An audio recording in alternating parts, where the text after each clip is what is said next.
Excerpt from Satirical History of New York. New all too true blue alternative state histories. Indians and J. Fenimore Cooper. The kings of the hill, the cocks of the walk in New York, when the Europeans arrived, uninvited, were the tribes that made up what came to be known as the Iroquois Confederation. When James Fenimore Cooper moved to the area, where this confederation had lived since time immemorial, eastern New York, he got to know some of these aborigines at the local watering holes. Cooper was especially drawn to the Mohicans. They taught him how to play lacrosse. He wasn't quite up to the fast pace of that game, though, and so invented a sport of his own, which he called baseball. Mercilessly teased by the Iroquois for not having the stamina to play lacrosse, they called him a wimpy bookworm, Cooper pulled up stakes and moved west to central New York and founded a settlement he modestly named Cooperstown. There he worked on making baseball popular. Simultaneously and surreptitiously, he also worked tirelessly on a pet project to make the Indians look silly, a book called Least of the Mohicans. The irate Indians got back at Fenimore by scalping tickets at his baseball games. Cooper died a broken man, impoverished, and living in a sugar hogshead barrel. It could have been this one. 1609, Henry Hudson, Stowaway. In 1609, Henry Hudson, a pig farmer from England, who was the inspiration for the leading man in My Fair Lady, got fed up with the stench of his porkers and became a stowaway on a ship sailing for America.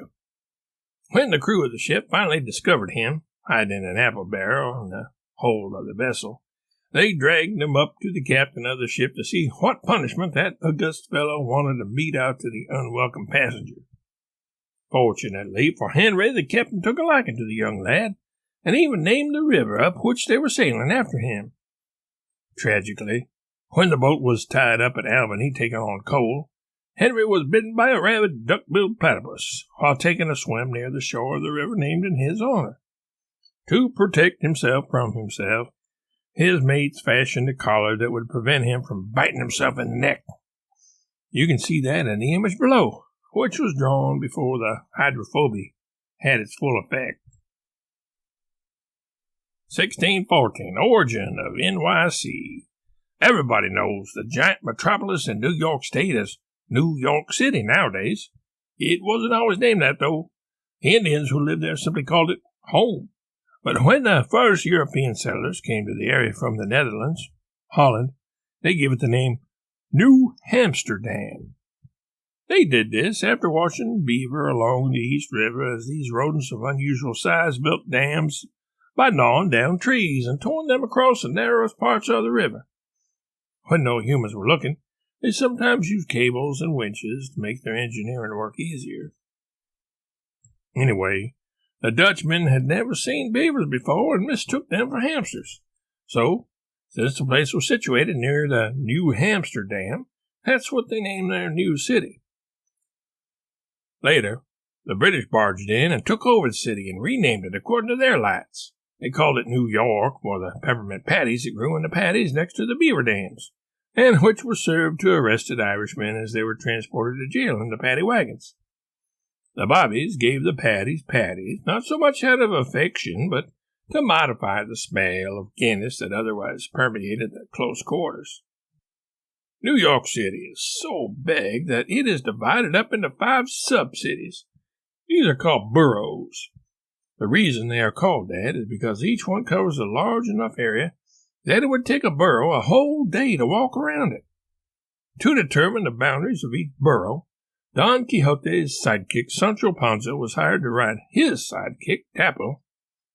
In both cases, the sidekick was the one that actually got kicked in the side rather than being the one doing the side kicking.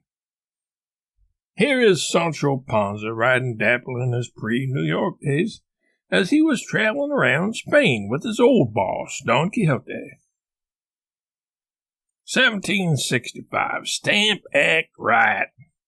Wanting to monetize their colony in New York, the British Parliament passed a law in 1765 that required the installation of 16 stamp mills in downtown Manhattan. The colonists refused, rebelled, and revolted over the Stamp Act due to the extremely loud noises generated by stamp mills. New Yorkers demand peace and quiet above all else. The British hadn't foreseen this. In fact, part of the reason they wanted the stamp mills located there was because they had always had an ulterior motive in doing this. They wanted all the New Yorkers to go deaf so that they couldn't hear Thomas Paine when he was speaking. In protest against the Stamp Act, there were riots throughout all of New York City, and the British had to revoke the law before it was even put into practice. London had the last laugh, though, because the exact same sound as that of 16 stamp mills can now be heard every day in downtown Manhattan, as drivers play hip-hop music at deafening volumes as they cruise the strip, as they call it. The stamp mill the British had in mind for downtown Manhattan was the model shown here. 1825, Erie Canal. Beginning in 1808, an attempt was made to build a moat around New York State so that Canadians could not slip into the United States. The moat was completed in 1825 and was named the Erie Canal.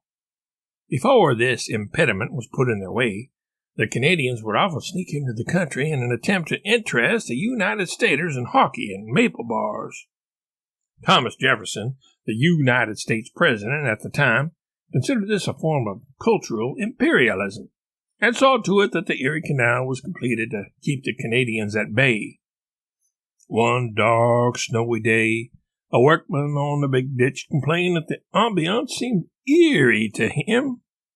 That's how the canal got its name, although it's been misspelled ever since, because the county clerk who filed the paperwork was a lousy orthographer. You can see why the weary workman had the heebie-jeebies by this picture, which portrays the eeriness of the canal. Jefferson's idea worked. Not that many Canadians try to come to the United States anymore. 1886, Statue of Liberty. The giant statue given to the United States by France is commonly called the Statue of Liberty.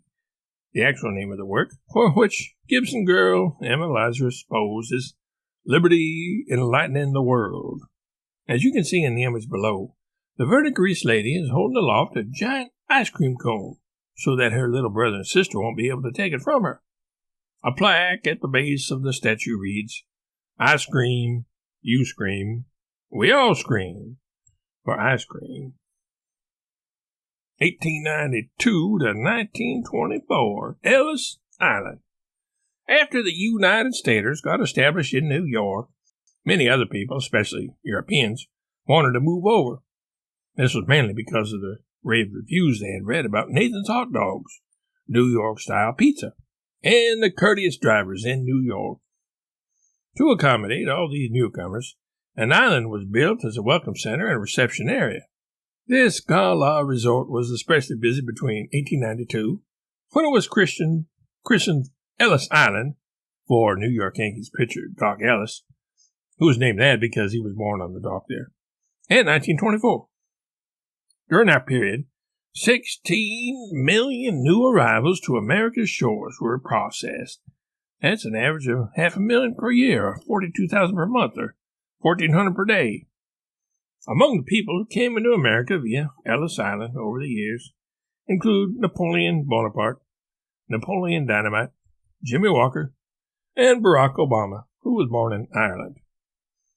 Many arrivals had their names changed by immigration officials who had either misunderstood them or simply lost patience with the communication difficulties they had with the immigrants due to their thick foreign accents. One illuminating instance of this happening is illustrated by an event that took place in the 1920s in Butte, Montana. A visitor noticed a restaurant on Main Street with the name Ole Olafson's Chinese Restaurant.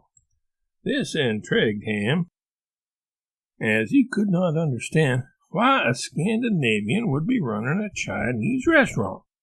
He walked in and asked to see the owner. In due time, the owner appeared. The visitor asked him, "Are you Ole Olafsen? The restaurateur, who was obviously Chinese, not Scandinavian, answered in the affirmative. Having grown accustomed to the confusion his name provoked, Mr. Olafsen explained how it was that he ended up with that name. When the restaurant owner had arrived at Ellis Island and was in line to be processed, he was standing behind a Swedish man in the queue, although it was actually he, not the Swede, who had a queue.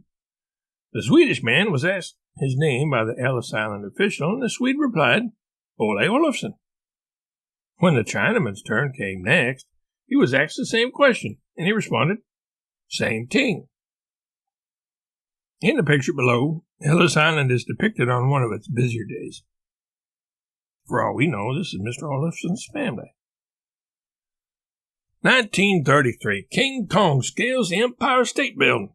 King Kong, who had escaped from the Bronx Zoo after being teased by a ditzy blonde named Fay Ray, mother of proto-rock-and-roller Link, was famous for his instrumental, Rumble, chased Ms. Ray up the Empire State Building. When he caught her, he gave her a stern warning about ever teasing him again. Ms. Ray apologized and promised to never call him Big Ape again. Only then did he let her go. You can see below the pre-apology state of affairs. 1961, Greenwich Village, Bob Dylan.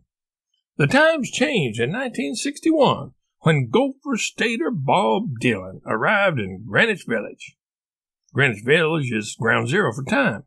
West of Greenwich Village, time flows backwards. East of the village, time flows forwards. This irritates people, and so it is called Greenwich Mean Time, because this warping of time makes people who live there really mean and nasty. They get angry and upset and mean when they think about time going two directions at the same time. And there they are at time zero, with time standing still. Here's a picture of Greenwich Village in 1960, the year before Dylan arrived. You can tell how depressed and mean the people were from the downcast look on their shoulders. Even the horses seemed to be plodding in a desultory fashion. And the boy is just sitting on the street, with no ambition to sell newspapers or apples or anything.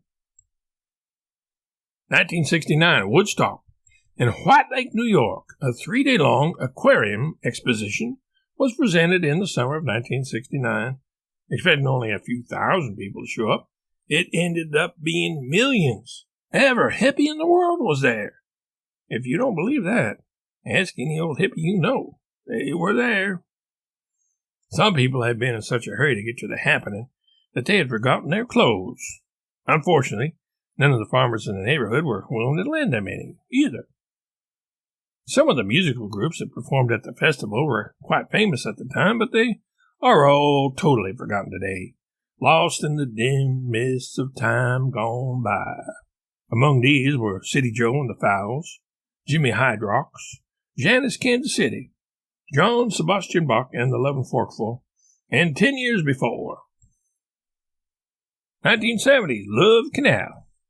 In an attempt to emulate the success of the Erie Canal and keeping the Canadians out of the country, the city of Buffalo, New York, decided to take another tack and build a canal that would keep United Staters in the country, rather than going to Canada. This was during the Vietnam War, when some able-bodied men were finding Canada fascinating and taking extended vacations up there without even bothering to leave a forwarding address. This ingenious canal was engineered in such a way that the only vessel that could navigate it was the Love Boat, and it was being used by Hollywood and so was unavailable. Thus, anybody reaching the canal was stuck. They could go no further. They must remain on the United States side of the canal. This was, in actuality, not a form of repression, but rather an act of grand benevolence on the part of the canal builders. The reason this is so was because the United States is a much better place to live than Canada, which is too cold, has citizens that speak with a funny accent, and makes its citizens watch hockey and sing Queen songs, such as Hudson Bay Rhapsody. For some unknown reason, somebody protested the building of Love Canal, as you can see below.